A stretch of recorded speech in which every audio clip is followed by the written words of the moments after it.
Bahar bin Smith ditantang untuk tes DNA karena ada beberapa pihak yang meragukan silsilahnya, maka Habib Bahar mengajukan beberapa syarat. Yang pertama itu adalah bongkar makam Rasulullah dan kemudian ambil darahnya. Yang saya pikir ini adalah ajakan untuk menistakan agama, tapi ya apapun itu. Yang kedua itu adalah bahwa beliau mengatakan bahwa tes balik orang yang menantang saya itu DNA-nya, karena jangan-jangan dia anak zina atau orang munafik atau anak dari orang yang berhubungan seksual dalam kondisi menstruasi gitu. Ya karena menurut beliau ada sebuah hadis yang menyebutkan bahwa siapapun yang meragukan silsilah kenabian atau kemuliaan dari silsilah kenabian, maka orang itu pasti orang munafik atau orang anak zina atau orang yang lahir dari hubungan seksual di kala menstruasi. Nah, bagaimana ceritanya ada hadis yang semacam itu? Kenapa beliau menyebut itu adalah sebuah hadis? Ya kan nggak mungkin juga Nabi itu, jadi orang-orang yang sudah terbiasa untuk membaca buku-buku hadis, kitab-kitab hadis itu pasti akan menyadari bahwa bahasa Nabi itu nggak kayak gitu dan memang nggak gitu. Tapi setelah ditelusur ternyata ya memang ada, ternyata berasal dari riwayat Imam Baihaqi. Walaupun saya meragukan beliau membaca langsung dari kitab yang dimaksud, saya duganya beliau itu membaca kitabnya Imam Jalaluddin As-Suyuti. Jadi Ihyaul Mayyit fi Fadail Ahlul Bait itu yang saya duga tuh yang kecil, yang pendek itu. Nah, hadis itu sebenarnya adalah hadis palsu. Kita bersepakat untuk tidak membicarakan masalah aib orang lain, pribadi orang lain, keluarga orang lain, dan urusan rumah tangga orang lain. Dan kita akan fokus pada masalah-masalah sosial dan masalah-masalah publik. Nah, dalam hal ini, ketika kemarin kontroversi mengenai rumah tangga Pak Habib Bahar itu mencuat dan kemudian menjadi viral, kita nggak akan bahas itunya, tetapi ada beberapa pernyataan dari keluarganya dan sikap dari Pak Habib Bahar yang nampaknya dikhawatirkan sekali untuk dicerna dan diterima oleh masyarakat. Itu adalah pernyataan-pernyataan yang sangat-sangat beracun, mengandung radioaktif tingkat tinggi.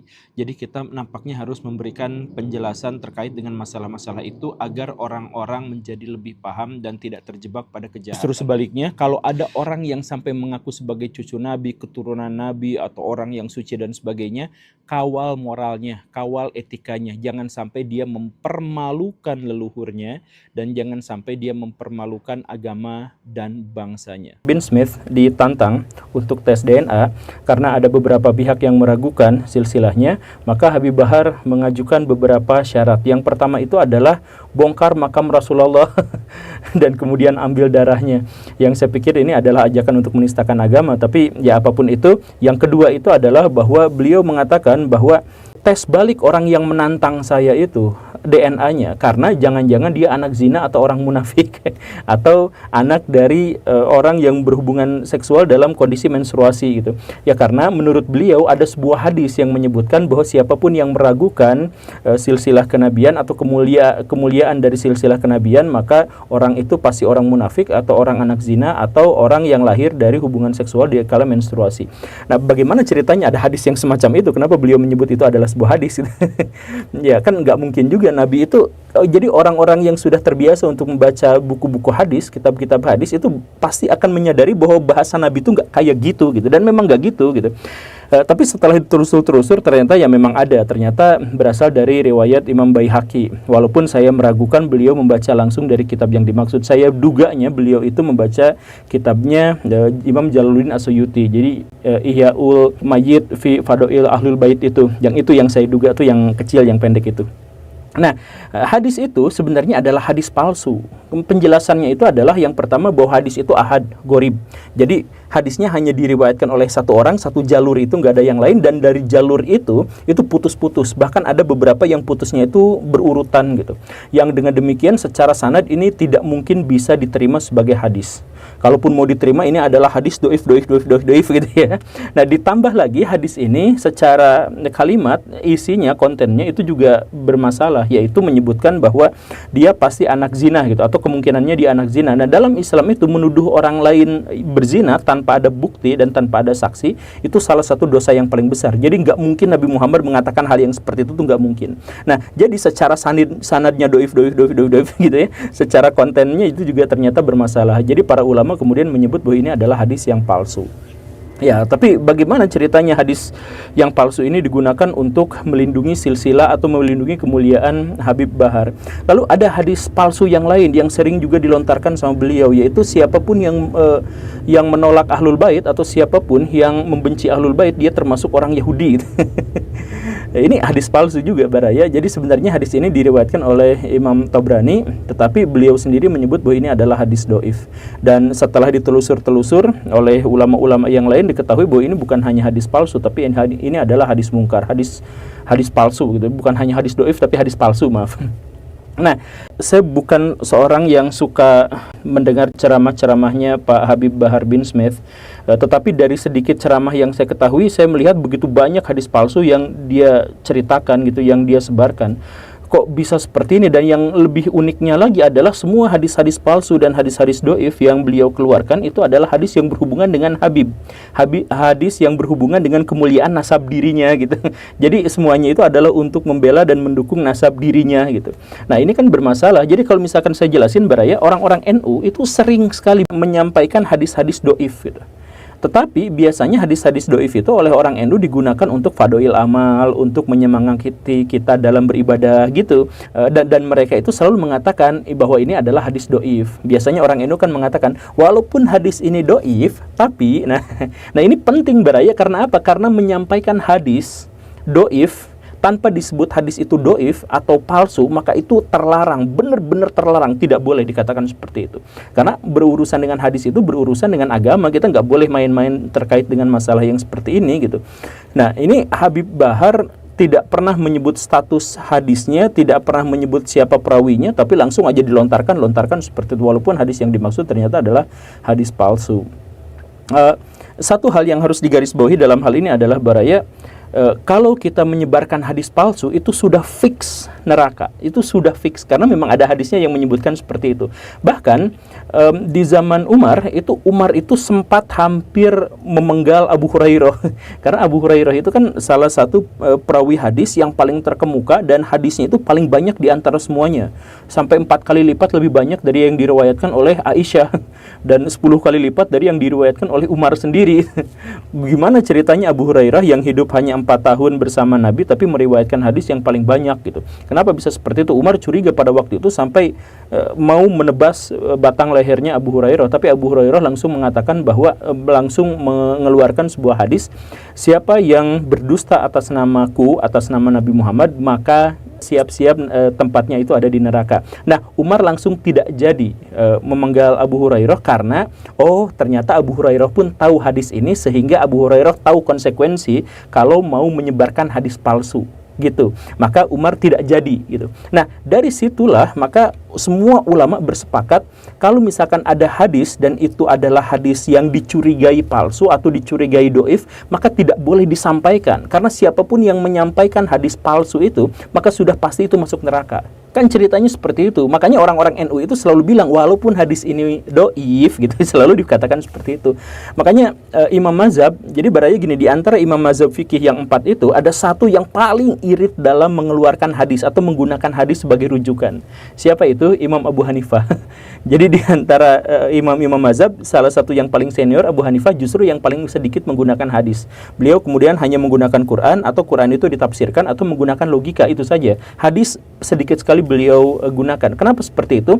Karena di zamannya dan di kota itu, di kota Kufah, di kota tempat beliau ada itu hadis-hadis banyak yang palsu, banyak yang percampur hadis asli dan hadis palsu, dan metodologi untuk memverifikasi hadis pada waktu itu belum matang.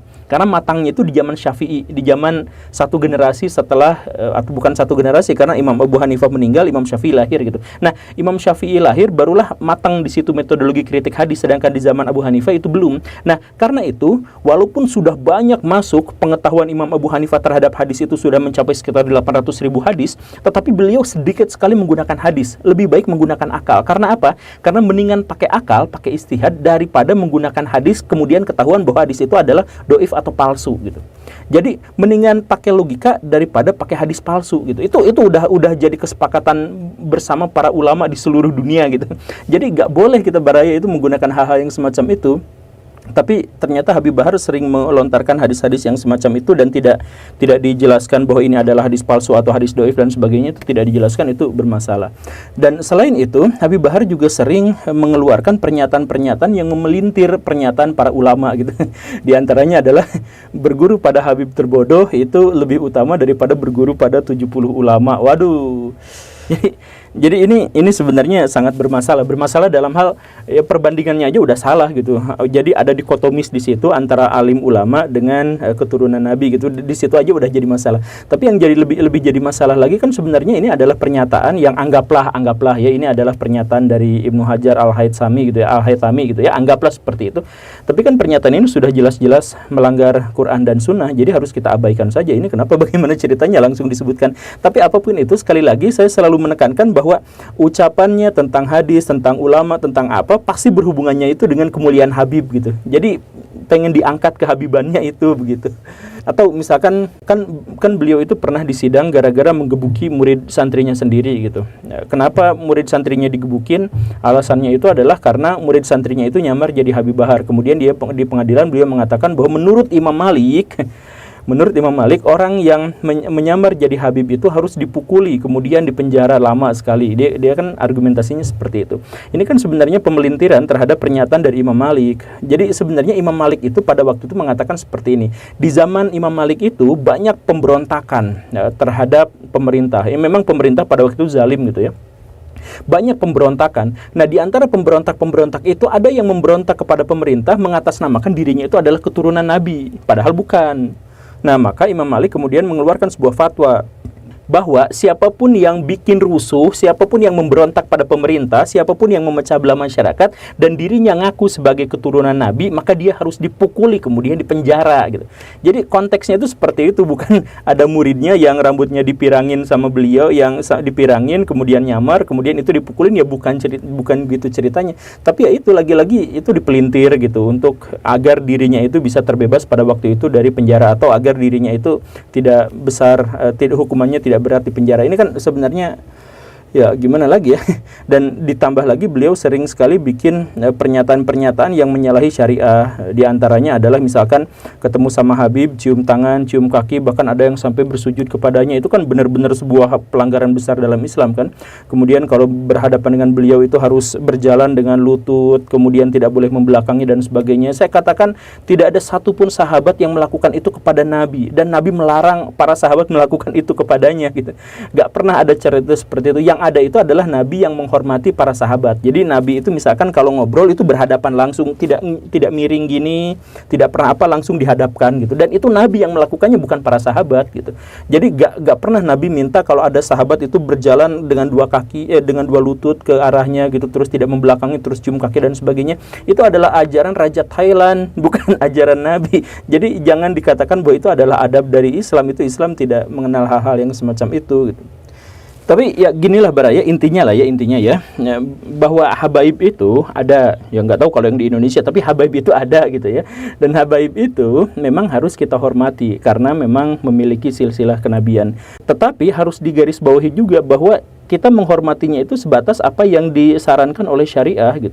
Contohnya misalkan begini, Hasan bin Ali, cucunya Ali bin Abi Thalib, itu pernah mengatakan, jadi ada yang nyanjung-nyanjung dia, terus dia tuh marah-marah. Kamu kenapa nyanjung-nyanjung saya seperti itu? Jangan hanya gara-gara saya itu keturunan Nabi, kemudian kamu menyanjung seperti itu. Cintai saya sebagai ahlul bait dan karena kami taat kepada agama. Tetapi bencilah kami kalau kami tidak taat pada agama, kalau kami bermaksiat gitu.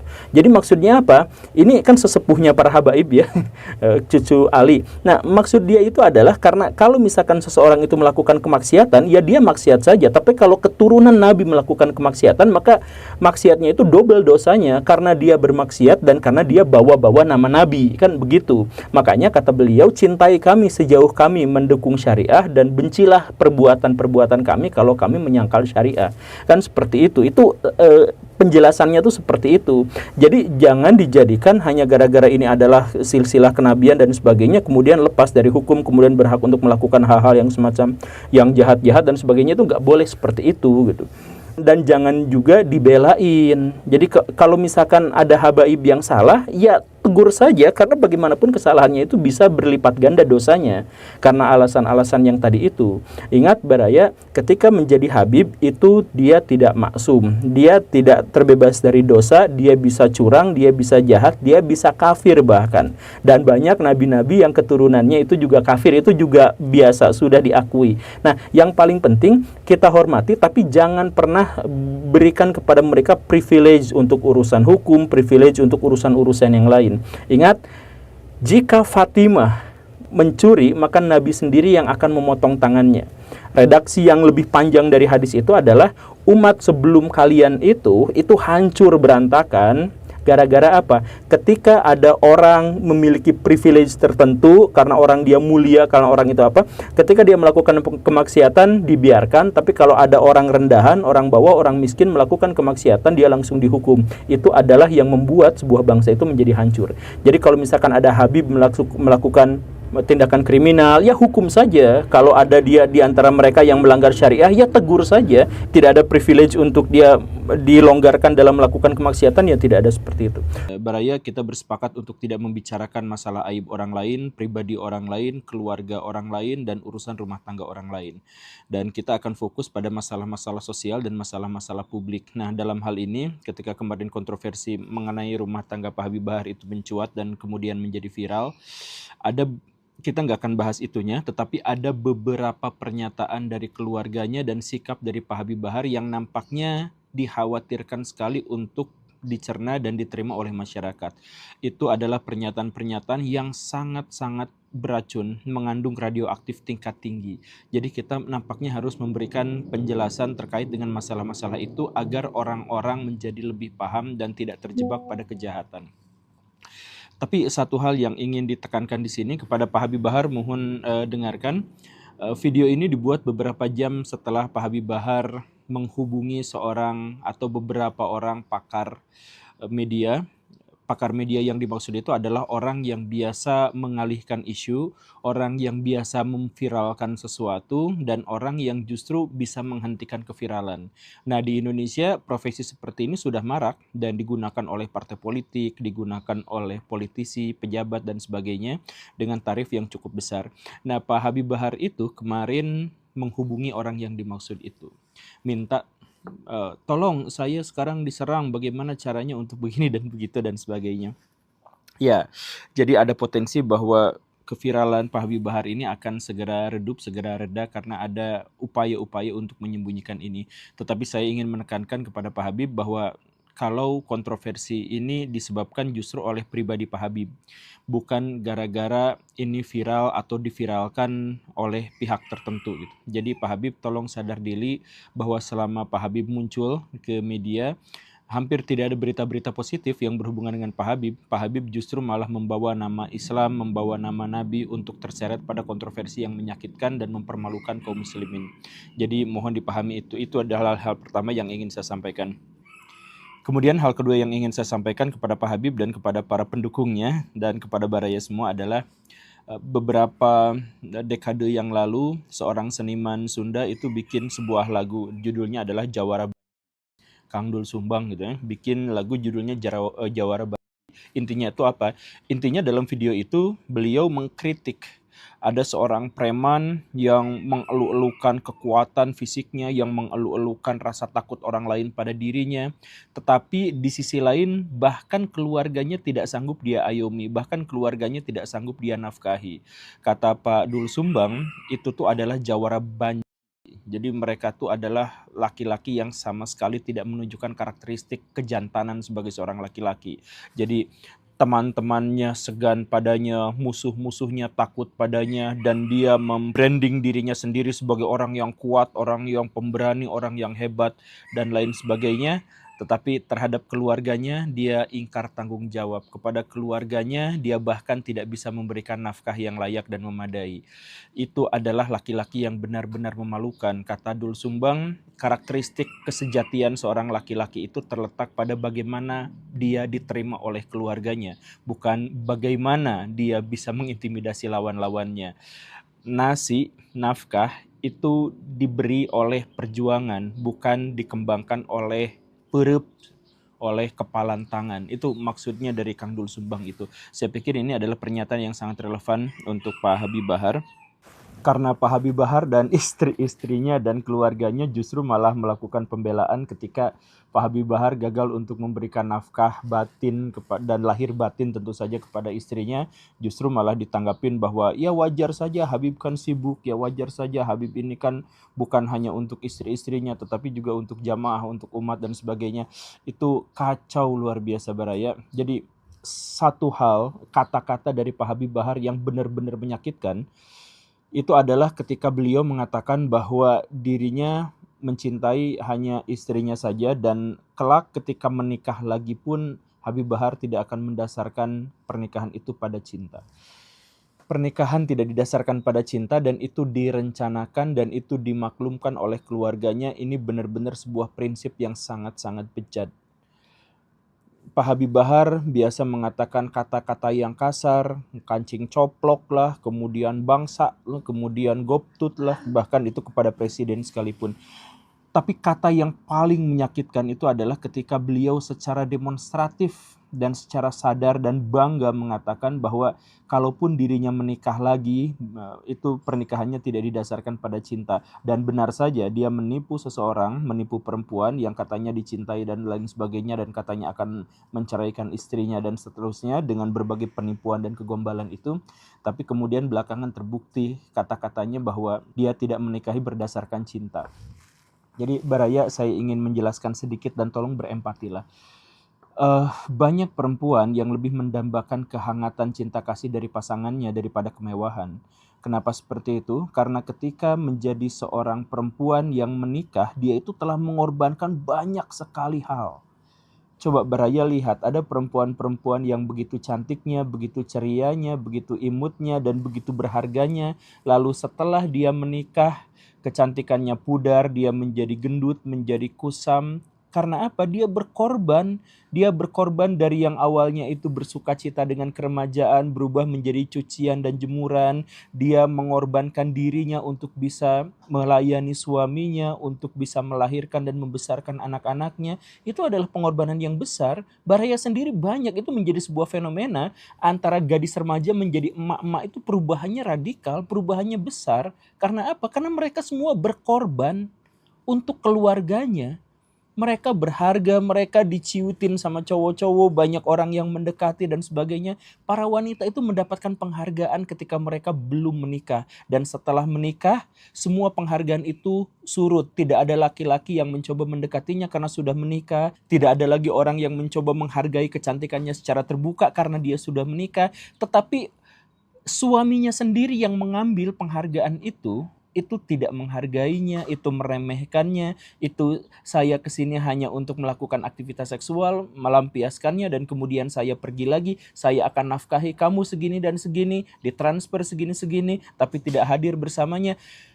Itu keterlaluan luar biasa Baraya, itu kriminal. Baraya telah mengorbankan orang yang sudah sedemikian besar mengorbankan dirinya untuk pernikahan itu, lalu diterlantarkan begitu saja dan dikatakan, woi kamu jangan banyak nuntut. Istrinya Bahar bin Smith itu banyak dan dia jadwal pengajiannya banyak. Itu kacau luar biasa. Dan Pak Bahar itu, beliau memiliki kekuasaan, memiliki kemampuan untuk mengatur jadwal sendiri, memaju dan memundurkan jadwal, untuk menolak dan menerima undangan. Jadi kalau beliau beralasan bahwa tidak menjenguk istrinya gara-gara sibuk, bukan gara-gara sibuk dakwah, bukan. Tapi gara-gara tidak memprioritaskan, gara-gara menjadikan perempuan itu dalam kacamatanya sebatas alat pelampiasan seks dan kemudian dibayar dengan nafkah, itu saja. Itulah perbedaan antara seks zina dengan seks dalam pernikahan Baraya. Jadi seks zina itu ya hanya untuk hasrat sesaat, kemudian dibayar dengan nafkah itu. Dan itu yang dilakukan oleh Pak Habib Bahar. Dan itu dengan bangganya disampaikan ke ruang publik oleh keluarganya, bahkan oleh istrinya. Dan istrinya mengaku, saya satu-satunya istri yang sah, aja kesulitan untuk bertemu Habib Bahar, apalagi kamu-kamu yang gini. Itu bejat Baraya, itu komentar itu muncul dari pikiran yang benar-benar bejat. Dan kalau saya harus menyampaikan, mungkin ada kemungkinan Pak Habib itu tidak merasakan anugerah terbesar. Jadi Baraya buat kebanyakan laki-laki, dia mencari nafkah, dia sibuk di luar dan sebagainya. Dan anugerah terbesarnya itu adalah ketika dia pulang ke rumah, dia punya tempat pulang. Punya tempat pulang, disambut oleh istrinya yang merindukan, disambut oleh anak-anak yang antusias. Itu adalah anugerah yang sangat luar biasa buat seorang laki-laki. Jadi anggaplah bahwa laki-laki itu punya otoritas karena dia yang menafkahi, bahwa si perempuan itu terlalu lemah fisiknya sampai tidak bisa membantu. Anggaplah seperti itu. Tapi buat seorang laki-laki, tempat pulang ke rumah, ada sambutan dan kemudian berbagi cerita dan keceriaan dengan keluarganya, itulah yang diberikan oleh istri, itulah yang diberikan oleh wanita yang dinikahinya. Ada anak-anak yang memberikan kebaikan, ada istri yang memberikan senyuman. Itu adalah sesuatu yang luar biasa. Mungkin Pak Bahar tidak pernah mengalami hal seperti itu. Jadi ke istrinya sibuk-sibuk dan sebagainya gitu ya. Ya gimana dia mau mencerahkan umatnya, gimana dia mau menjelaskan kebaikan kepada masyarakat kalau untuk level keluarganya yang paling dekat sekalipun, yang saling sayang pada dirinya sekalipun, beliau campakkan hanya demi alasan dakwah. Itu dan saya mohon maaf Pak Habib Bahar, tolong please jangan selalu beralasan dengan Islam. Jangan selalu menutupi kejahatan, kelalaian, kesalahan dengan label-label Islam. Pak Habib itu dari dulu sudah sering dia melakukan penganiayaan kepada anak di bawah umur. Katanya itu adalah dorongan dari hadis. Kemudian beliau itu melakukan sweeping kepada orang-orang. Katanya itu juga adalah dorongan dari agama. Kemudian sekarang melakukan aktivitas yang tidak menyenangkan buat keluarganya dan kemudian disampaikan ke ruang publik, dikatakan bahwa ini adalah tuntutan dakwah. Jadi semua hal buruk, semua kejahatan dikaitkan dengan Nabi, dikaitkan dengan Islam. Jadi orang-orang non-muslim yang membenci Islam, orang-orang sekuler yang tidak suka Islam, itu selalu punya alasan dan punya selalu senjata untuk menyerang Islam gara-gara perilaku Pak Habib dan teman-temannya itu yang semasam itu. Jadi sadar dirilah Pak Habib. Tapi kalau Pak Habib itu sulit sekali untuk sadar, maka saya mewajarkan dalam hal, ya sepertinya Pak Habib itu sejak kecil memang dibesarkan di keluarga dan di lingkungan yang menganggap dirinya itu suci, menganggap bahwa dirinya keturunan Nabi. Dan karena itu nampaknya sejak kecil Pak Habib itu semua permintaannya itu dikabulkan, semua ketidaksukaannya itu disingkirkan. Dan karena itulah maka beliau itu sampai dewasa, sampai besar pongah luar biasa dan tidak bisa memahami apa yang terjadi, tidak bisa berempati dan terlalu besar egonya. Ya, mungkin karena sejak kecil kakinya diciumi, sejak kecil dipanggil Habib, orang-orang berjalan di depannya dengan bungkuk dan tidak mau membelakangi. Mungkin karena seperti itu, didikan orang tua mungkin seperti itu, didikan lingkungannya seperti itu, didikan pesantrennya mungkin seperti itu, mungkin ya. Yang akhirnya menyebabkan Pak Habib itu begitu pongahnya dan mendasarkan semua atribut-atribut adab dan moral itu pada dirinya sendiri. Jadi kalau ada orang lain cium kakinya, itu disebutnya sebagai adab.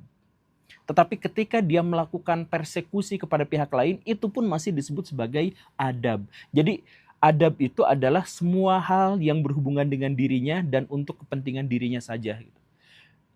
Jadi iya karena memang sejak kecil diglorifikasi. Kita menemukan ada banyak kasus orang di dunia yang sejak kecil dianggap suci, dianggap besar, dan akhirnya ketika sudah dewasa dia tidak bisa memahami orang lain, tidak bisa berempati, tidak bisa, ya seperti Pak Habib, dia tuh sebenarnya di belakang layar itu ketakutan.